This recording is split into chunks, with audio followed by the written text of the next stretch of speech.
যায়, হোটেলে খাই যায়, পার্সেলও লয়া যায়, বাড়ির যে শেক পাঠায় দেয়, ঠিক না? সবই তো শেক খাওয়া।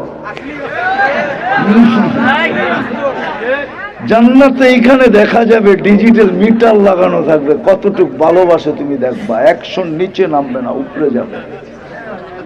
কসম খোদা, শুধু একটু প্রস্তুতি নাও। আউলম্বা করতে চাইতেছি না, একটু প্রস্তুতি। আরে না, টাকা যেতে হবে, কুয়াশায় খায়া ফেলছে পুরা সময় বলে।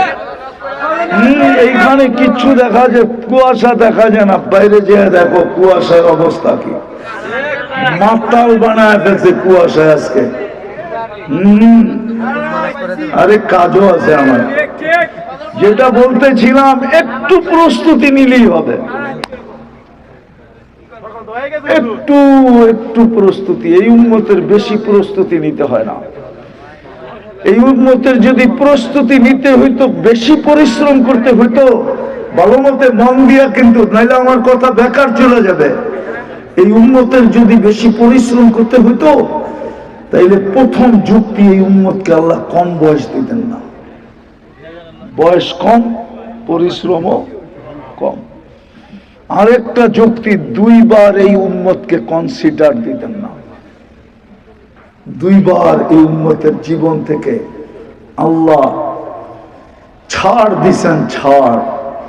যতক্ষণ পর্যন্ত বাচ্চা প্রাপ্ত বয়স্ক না হয়, কলমার বিরুদ্ধে যায় না, নিষ্পাপ লেখা থাকে। ওলামা বলো, কোন উম্মতকে এই সুযোগ দিছে কিনা, বলতে পারবে কিনা? কোন কিতাবে লেখা আছে কিনা, কোন হাসিয়ায় লেখা আছে কিনা? এই উম্মতকে দিয়েছেন। দ্বিতীয়, যতক্ষণ আমরা ঘুমাই কলম উঠানো থাকে। এই উম্মতের পরিশ্রম বেশি না। এক রাত্রে ইচ্ছা করলে প্রস্তুতি নিতে পারে। এক রাত্রে। কয় রাত্র দিব, দেখাবো। লাইলাতুল কদর এক রাত্র। কয় রাত্র? 83 বছর। 80 বছর বাঁচার পরেও যদি মারা যায়, আর আল্লাহ যদি জিজ্ঞাসা করে কি দিয়ে আসছি, বুক ফুলায় বলতে পারবে 1 রাত্র। আল্লাহ যদি চেতা গেল 1 রাত্র, চেতেন কেন? কোরআনে কি বলেন না, লাইলাতুল কদরি খায়রুম মিন আলফি শাহর। 83 বছর তো কোরআনেই বলছেন। এই যে কোরআন, এইখানেই তো বলছেন 83 বছর। আমি তো ছিলাম 80 বছর। 80-তে 80 বাদ দেন, কিছু নাই দেন, তারপরে তো 3 বছরের পাওনা আপনার কাছে। আপনি পাবেন কোথেকে? ইচ্ছা করলে 1 রাত্রে প্রস্তুতি নিতে পারে, যদি ইচ্ছা করে। আরো 2-একটা দেখাই। ইচ্ছা যদি করে, তাহলে এই এলাকার নারী পুরুষ 2 বার হাত উঠেই নিতে পারে। আগে শোনেন, তারপরে চিৎকার দিয়েন। 2 বার, শুধু 24 ঘন্টায় 2 বার হাত উঠাবে, প্রস্তুতি হয়ে যাবে।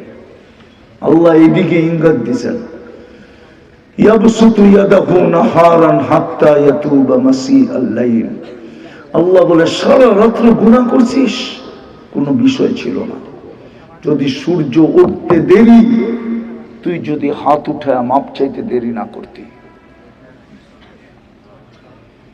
সারা রাত্র গুনাহ করছিস, নাইলে মাসিআল লাইল কেন আল্লাহ বলল? হাত্তা ইয়াতুবা মাসিআল লাইল। আল্লাহ বলে, সারা রাত্র গুনাহ করছিস, কোনো বিষয় ছিল না।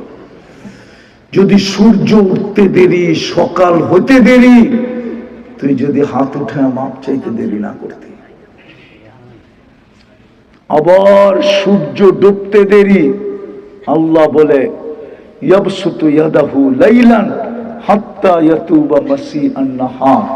সারা দিন গুনাহ করছিস, কোনো বিষয় ছিল না। সূর্য ডুবতে দেরি, তুই যদি হাত উঠায় মাপ চাইতে দেরি না করতি। এই 2 বেলা যদি মাপ চাইতো এই যুবকরা, একটা সূর্য ওঠার সাথে সাথে আর একটা ডুবার সাথে সাথে হাত দুটা উঠায় যদি বলতো, আল্লাহ করা ফেলছি, মাফ করে দেন। আল্লাহ রসুলকে সাহাবায় জিজ্ঞাসা করছিলেন, ইয়া রাসূলুল্লাহ, আমি হাদিসটা পুরা দিতেছি, এই উম্মতের জন্য, এই উম্মত গুনার বস্তুর উপরে বসা যদি উপর দিকে তাকায় বলে রব্বানা, মালিক কি করলাম, আল্লাহ জবাব দেয় আলিমা আবদি আন্না লাহু রব্বা। সাথে সাথে আল্লাহ বলে বান্দা জানলো একজন রব আছে, ইয়াখুদ ওয়া ইয়াতরুক, যে শাস্তিও দিতে পারে মাপও করে দিতে পারে। বান্দা জানলো, নাইলে আমার রব বলে চিৎকার দিল কেন? তা আল্লাহ বলে, অথচ মাপ চায় না, আল্লাহ বলে মাফ করে দিলাম। আল্লাহর রসুলকে সাহাবা জিজ্ঞাসা করছে, ইয়া রাসূলুল্লাহ, এরকম লুকোচুরি ডেলি কয়বার চলবে? আল্লাহর রসুল বলছে, ওয়ালাউ ফিল ইয়াউমি ৭০ মাররা, যদি ৭০ বারও করিস তারপর আল্লাহ মাফ করে দেবে। এই উম্মত তো জানে না আল্লাহর সাথে কিরকম দোস্তি। আল্লাহ আমাদেরকে কতটুকু ভালোবাসে নারী পুরুষ জানে না, যুবক জানে না ওকে আল্লাহ কতটুকু ভালোবাসে, জানে না। কসম, আমরাও বয়ান করার সুযোগ পাই না, আমরা যুবকদেরকে জানাইতে পারতেছি না, আমরাও জানেন। আমি আমারটা বলতেছি, দোষ আমার, আমার যুবকের দোষ না। আমাদের যুবক, আমার যুবককে আমি চিনি, তোমাদেরকে আমি একটু বেশি চিনি, কেননা আমার কাছে 103 দেশের যুবক আছে। আমি 103টা দেশ সফর করছি, যার কারণে আমি তুলনা করতে পারি 103 দেশের তুলনায় আমার দেশের যুবক কিরকম। কিন্তু দোষ আমার, কসম আমার। আল্লাহ যদি আমাকে মাফ করে, আমার যুবক আমরা বুঝাইতে পারি না, যদি বুঝাইতে পারতাম, হায় কসম খোদার, তাহলে আমার যুবক ও জান্নাতের জন্য আশেক হতো, মাতাল হতো, পাগল হতো। ইমাম কর্তবীর কথা সত্য হতো। উনি যে লেখছেন, যুবক রাস্তা দিয়ে দৌড়াইতেছে আর চিৎকার দিতেছে, আইনা আইনা, আইনা কোথায়? এটা হুরের 3 নম্বর কোয়ালিটি, 2 নম্বর কোয়ালিটি, 1 2 নম্বর কোয়ালিটির হুর। হয় হয়, আইনা কোথায়? সবাই বলছে মাতা কি পাগল? তারপরে কাহিনী শুনে একটা চিৎকার দিছে, দুনিয়ার থেকে চলে গেছে। বলছে আজকে ইফতার ওর কোলে হবে, একটু আগে ঘুমের ভিতরে দেখা আসছি। ও বলে দিছে আমাকে, আজকে ইফতার যুবক তোর আমার কাছে হবে। বিদায় যুবক রোজা অবস্থায় ছিল, কাহিনী শুনাইছে, একটা চিৎকার দিছে, রু বাইরে চলে গেছে। আসলে তো সত্য এটাই, যুবক এই উম্মত জানে না। এই উম্মত যদি মনের থেকে যেটা চাইলো, আল্লাহ ওটা দেয় দেয়। বলবো আবার রাগ হয়ে যাবেন না তো? হ্যাঁ হ্যাঁ, হাদিস শুক্রবারে মৌত চাইছে, শুক্রবারে গুলি লাগছে, শুক্রবারে মারা গেছে। আল্লাহ ওর আশা পুরা করে দিছে। আমরা তো জানি না শুক্রবারের মৌতে কি রাখা আছে। ও শুক্রবারে আল্লাহর কাছে মৌত চাইছে। মিডিয়া দেখেন, ওর চাওয়া ছিল আমি শুক্রবারে মরতে চাই। ও জানতো, আলেমের ছেলে ছিল, হয়তো কোনোদিন ওর বাপে ওর সাথে আলোচনা করছে, বেটা শুক্রবারের মৌতে এই লাভ। ওর মনে গাইতা গেছে, ও বলছে আল্লাহ শুক্রবারের মৌত চাই। আরেকটা নাইলে নাই বললাম, শাহাদাতের মৌত চাই। দুটোটাই তো আল্লাহ মিলাই দিছে। গুলি লাগছে শুক্রবারে, মারা গেছে শুক্রবারে। কেননা 2 ঘন্টা, আমাদের 2 ঘন্টা আগে সিঙ্গাপুরে সূর্য ডুবছে। ডুবতে দেরি সূর্য, শুক্রবার ডুবতে দেরি করে নাই। এই উম্মত জানে না মনের থেকে চাইলে আল্লাহ যে পুরা করায়। দোস্ত আমাদের, তোমাদের না। আমি তোমাদেরকে দোষী করি না যুবক, আমি তো দোষী নিজেকে মনে করি। তো বলতেছিলাম প্রস্তুতি, 2 বেলা মাপ চেয়ে প্রস্তুতি নেওয়া যায়। 2টা দেখাইলাম, 3টা দেখাইতেছি। একটা করলেই হতো, শুধু 5 ওয়াক্ত নামাজ পড়লেই হতো। তাইলে হাদিসে কেন আসবে ইদা সালুহা সালুহা সাইরুল আমাল, আউয়ালু মা ইউহাসাবুল আবদ আস-সালাহ, ইদা সালুহা সালুহা সাইরুল আমাল। এই জন্যই তো সমস্ত আহকামের ভিতরে জিবরিল আলাইহিস সালামকে বায়া বানাইছিলেন, মাধ্যম বানাইছিলেন। কিন্তু নামাজের ব্যাপারে আল্লাহ বলতেছিলেন, বন্ধু এটা হ্যান্ড টু হ্যান্ড দিতে হবে। জিবরিলকে মধ্যখানে রাখা যাবে না। আপনি হ্যান্ড টু হ্যান্ড দিবেন কি করে? আমি কোথায়, আপনি কোথায়? তো কানে কানে বলে দিছে, বন্ধু বোরাক পাঠায় দিতেছি, চলে আসেন। মেরাজ, এই জন্য তো মেরাজ। এটা আমার কুদরতি হাত দিয়া আপনার মোবারক হাতে আমি দিব, মধ্যখানে জিবরিলকে রাখতে চাই না। এটা একটা 100টা। এই জন্যই তো কোনো আহকামে আল্লাহ দায়িত্ব নেন নাই। রমজানের চাঁদ উঠায় দেন, ঈদের চাঁদ উঠায় দেন, যাকাত হওয়ার জন্য নেশাব বানায় দেন, কিন্তু নামাজের জন্য ডেলি 5 বার নিজে ডাকে। কে ডাকে? কে? আরে জোরে বলেন। শুধু আল্লাহ ডাকে না, রহমানও ডাকে, রহিমও ডাকে, মালিকও ডাকে, কুদ্দুসও ডাকে, সালামও ডাকে, মুমিনও ডাকে, মুহাইমিনও ডাকে, আজিজও ডাকে, জব্বারও ডাকে, মুতাকাব্বিরুল খালিকুল বারিকুল মুসাব্বিরুল গফফারুল কাহ্হারুল ওয়াহ্হাবুর রাজ্জাকুল ফাত্তাহুল আলিমুল কাবিদুল বাসিতুল খাফিদুর রাফিউল মুইজ্জুল মুদিল্লুস সামিউল বাসীরুল হাকামুল আদলুল লতীফুল খবীরুল হালিমুল আযীমুল গফুরুশ শাকুরুল আলিকুল কবীরুল হাফিজুল মুকিতুল হাসিবুল জলিলুল করিমুল রকিবুল মুজিবুল ওয়াসি আল হাকিমুল ওয়াদুদুল মজিদুল বাঈতুশ শহীদুল হকুল ওয়াকিমুল কবিয়ুল মতিনুল ওয়ালিয়ুল হামিদুল মুসি আল মুবদি আল মুঈদ আল মুহয়ি আল মুমীত আল হাইয়্যু আল কাইয়্যুম আল ওয়াজিদ আল মাজিদ আল ওয়াহিদ আল আহাদ আল সামাদ আল কাদির আল মুক্তাদির আল মুকদ্দম আল মুআখ্খার আল আউয়াল ওয়াল আখির আল যাহির ওয়াল বাতিন আল ওয়ালি আল মুতাওয়ালি আল বাররু তাওয়াব আল মুনতাকিম আল আফু ওয়াল রাউফ মালিক আল মুলক যাল জালালি ওয়াল ইকরাম আল মুকসিত ওয়াল জামি ওয়াল গানি ওয়াল মুগনি আল মানি আল দার আল নাফি আল নূর আল হাদি আল বদি ওয়াল বাকি আল ওয়ারিস ওয়াল রশিদ আল সাবুর জাল্লে জালালু 99 পদের মালিক আল্লাহ ডাকে, অথচ 90 ভাগ মুসলমান নামাজ পড়ে না। একটা পড়লেই তো হইতো। এই জন্য তো আল্লাহ রাসূল চিৎকার দিছে, উম্মত সবকিছু তোমাদের কাছে থাকবে, দুনিয়ার চাবি কাঠিও তোমাদের কাছে থাকবে, কিন্তু তোমাদের ওই দিন তোমাদের বড় দুরবস্থা হবে। জিজ্ঞাসা করছে কেন? বলছে ইদা উমিতাতিস সালাহ, আমার উম্মত থেকে জীবন থেকে নামাজ মরে যাবে, যার কারণে উম্মতের কাছে সব থাকবে। আজকে 70% সম্পদ এই মুসলমানের কাছে। 60টা মুসলিম দেশ, 250 কোটি মুসলমান। মুসলমানের চেয়ে বেশি কাপড় চোপড় কেউ পরে না, মুসলমানের চেয়ে বেশি সোনা দানা কেউ ব্যবহার করে না, মুসলমানের চেয়ে বেশি আসবাবপত্র কেউ ব্যবহার করে না, মুসলমানের চেয়ে বেশি প্রসাধনী কেউ ব্যবহার করে না, মুসলমানের মতো ক্যাশ টাকা দুনিয়াতে কেউ হাতায়া দেখে না। আমি চোখে দেখা বলতেছি, চোখে দেখা। আমার শুধু উন্নত দুনিয়ার নিউজিল্যান্ড বাকি আছে, আর কোন দেশ বাকি নেই। যত দুনিয়াতে উন্নত দেশ আছে, ইউরোপ দেখা শেষ, আমেরিকা শেষ, কানাডা শেষ, অস্ট্রেলিয়া শেষ, জাপান শেষ, একবার না একাধিকবার শেষ।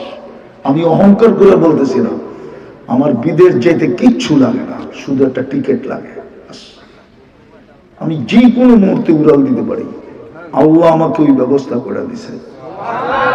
আমি দুনিয়া কুইরা বলতেছি আপনাদেরকে, ভিতর থেকে বলতেছি, ভিতর থেকে। মুসলমানের আজকে এই দুরবস্থা কেন? কোন জিনিসের তো অভাব নাই। যুবকরা যেরকম বাপের টাকা খরচ করে এই বয়সে, দুনিয়ার কোন উন্নত দেশে দেখাইতে পারবে না যুবক বাপের টাকা খরচ করে। যদি খরচ করতে পারতো তো যুবক, তোকে আমি প্রমাণ দিতেছি, বারাক ওবামা যে সময় আমেরিকার প্রেসিডেন্ট ছিল, তুই নেটে সার্চ দিয়া দেখ ওর ছোট মেয়ে কফি হাউসে কেন চাকরি করতো। এখন নেটে সার্চ দাও, এখন যে সময় বারাক ওবামা যখন প্রেসিডেন্ট ছিলেন, ওর ছোট মেয়ে কফি হাউসে চাকরি করতো, নেটে আছে। মিডিয়া আছে, মিডিয়া আছে। ও কেন কফি হাউসে চাকরি করতো, থাকতো হোয়াইট হাউসে, ওর বাপ প্রেসিডেন্ট, 2 টার্মের প্রেসিডেন্ট। না আসে নাই, মিডিয়া আসে নাই, কি বলে শিক্ষিত লোকগুলা আসে নাই। তোমাদের মতো মা বাবার পয়সা দিয়া পান করতে পারে না, চুল কাটো 500 টাকা দিয়া। তোমরা, তোমাদের সব চুলের ডিজাইন তো নেটের থেকে নেওয়া। আমি তো সারা দুনিয়া ঘুরে তোমাদের কোনো ডিজাইন পাইলাম না। পরে আমি খুঁজছি কোথায় আছে, পরে দেখি সব নেটের ভিতরে স্ক্রিনশট দিয়ে নেওয়া যায় সেলুনের কাছে। কয়েকদিন পরে পুরো সিরাজগঞ্জ সেলুনেরা কিনা ফেলবে, তুমি করে বাইর করে দিব। বেরো, এক চুল কাটাইলি তো 500 টাকা, ঈদের রাত্রে 1000 টাকা, 2000 টাকা, 2-4 ঘন্টা বসে থাকে। যুবক করে দেখে এখন পিচ্ছিরও লাগছে, ওরও 500 টাকা দিয়ে চুল কাটায়। বড় ভাইরা কাটাইতেছে দেখা ও কাটায়, ঠিক না? রাগ হলো না, পায়ে হাত দিয়া বলি প্রস্তুতি বড় সহজ ছিল, প্রস্তুতি হইলেই জান্নাত।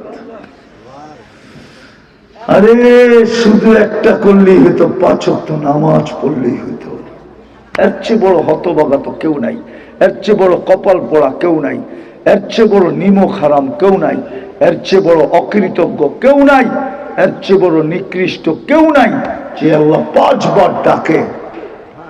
সিরাজগঞ্জেও তো আছে, শ্বশুর বাড়ি যদি জামাই 1 মাস টানা 5 বার যায়, তো শ্বশুর একদিন টাইকা কইব আমারটা ফেরত দে, তুই বাঘ এন থেকে, তোর মতো বাদাইমার দরকার নাই। এরকম শ্বশুর এইখানেও আছে, হইব। হ্যাঁ, আল্লাহ তো ডেলি 5 বার ডাকে, সম্মানের মালা পড়াইতে ডাকে, ইমানদারি সার্টিফিকেট দিতে ডাকে, কিয়ামতের দিন সবচেয়ে বেশি আলোকিত হওয়ার প্রমাণ দিতে ডাকে, কার্ড দিতে ডাকে, আল্লাহর পাশে কিয়ামতের দিন প্রতিবেশী হিসাবে হওয়ার জন্য ডাকে, সর্বশেষ আল্লাহ জান্নাতের চাবি দিতে ডাকে। এই মাদ্রাসার ছেলেরা আমার লোক একমত হবে। 3 নম্বর হাদিস ওগো মক্তবের, মিফতাহুল জান্নাতি সালাহ, জান্নাতের চাবি। রাজি? প্রস্তুতি নিতে রাজি? কে কে রাজি দেখি? তাইলে বলেন আল্লাহ অতীত থেকে তওবা করলাম, মনের থেকে আল্লাহ অতীত থেকে তওবা করলাম। নামাও, এখন আল্লাহ মাফ করার জন্য ডাকতেছে। হয়ে গেছে আমাদের গুনাহ মাফ। কসম যদি মনের থেকে বলে থাকি তাহলে গুনাহ মাফ। আল্লাহ তো এখন ডাকতেছে, হাল মিন মুস্তাগফির ফাগফির আলাহ, বুখারী শরীফে আছে। আল্লাহ বলে তোদের শাস্তি দিতে ভালো লাগে, আমার মাফ করতে ভালো লাগে। তোদের শাস্তি দেওয়া অভ্যাস, আমার মাফ করা অভ্যাস। তোরা টোকায়া টোকায়া শাস্তির মুখামুখি করিস, আমি ডাইকা ডাইকা মাফ করি। আর 2টা কাম করলেই হবে। পারবে? যুবকরা কি বলে আপনারা পারবেন? যুবকরা কি বলে পারবা? চাও তো জান্নাত? না মাটি লই খুশি, না পাবজি লই খুশি, না শেখাই খুশি? চাও জান্নাত? হায় হায়, 2টা কাজ করতে হবে শুধু। আজকের থেকে যখনই ঘুমাইতে যাব, আল্লাহর কাছে মাপ চায়া ঘুমাবো। পারবো? সবাই মনে থাকবে তো? মিস হবে না তো? 6 মাস করে দেখো যুবক, তুমি আমাকে খোঁজবা ইনশাআল্লাহ। আমি আল্লাহর উপরে 100 ভাগ ভরসা রাখি। তুমি 6 মাস কন্টিনিউ করো, তুমি আমাকে খুঁজবা, শুধু মনের কথাটা বলার জন্য যে কি শিখায়া গেলেন, কি করতে শুরু করলাম, আল্লাহ কি দেখাইতেছে। আমি মা বোনদেরকে বলতেছি, আপনারাও খুঁজবেন আমাকে। পারবেন করতে ডেলি? যখনই ঘুমাবো, চাই দিন রাত, যখনই ঘুমাবো আল্লাহর কাছে মাপ চায় ঘুমাবো। হইতে পারে একদিন ঘুমাবো আর উঠবো না। এই জন্য আমি একটা পদ্ধতি শিখাইতেছি, ভুলা যাতে না যান। একটা সাদা কাগজ নেবেন, বড় অক্ষরে লিখবেন, আমি আল্লাহর কাছে মাপ চায় ঘুমাবো। যেইখানে ঘুমাও বা যেইখানে ঘুমান ওইখানে টানায় রাখেন, যাতে চোখে টুকলেই চোখে পড়ে আর ভুলা না যায়। 6 মাস করতে থাকেন, ইনশাআল্লাহ কোনোদিন ছাড়বেও না, ছাড়বেনও না। আর 6 মাসের ভিতরে রেজাল্ট আসবে ইনশাআল্লাহ। যুবক, তুমি খুশি হয়ে যাবা। আর শেষ দ্বিতীয়টা, আজকের থেকে নামাজ কোনোদিন ছাড়বে না। পাক্কা ওয়াদা? হ্যাঁ, আল্লাহ কিন্তু দেখতেছে প্রথম আকাশে, এখন ছাড়বো না নামাজ। হ্যাঁ, পাক্কা? আল্লাহ আমাদেরকে কবুল করেন। সর্বশেষ, আলেম উলামা আল্লাহওয়ালা মাদ্রাসার সাথে কমসে কম হইল মোহব্বতের সম্পর্ক রাখবো। আল্লাহ আমাদেরকে আমল করার তৌফিক দান করেন। ওমা আলাইনা ইল্লাল বালাগ। দোয়া। আল্লাহুম্মা লাকাল হামদ, اللهم لك الحمد كما ينبغي لجلال وجهك وعظيم سلطانك